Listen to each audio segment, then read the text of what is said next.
Nabalot na makapal na usok ang paligid ng sumiklab ang sunog sa Sitio Bulate, Barangay Dulong Bayan, Bacoor, Cavite, pasado alas 8 kagabi.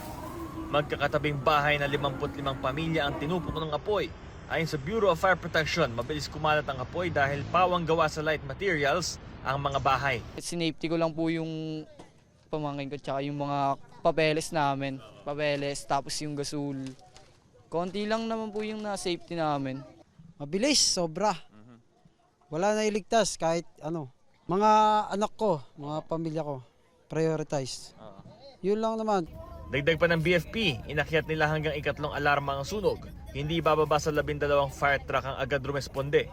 Kalaunan, 54 na fire truck ang dumating kabilang ang mga fire volunteer. Walang nasawi o malubhang nasugatan sa insidente.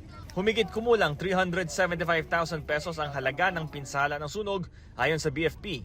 Patuloy pa ang investigasyon sa sanhi ng apoy.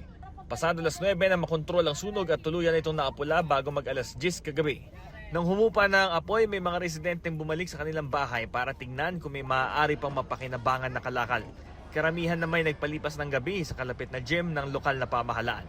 Inasikaso sila ng City Social Welfare Development ng Bacoor.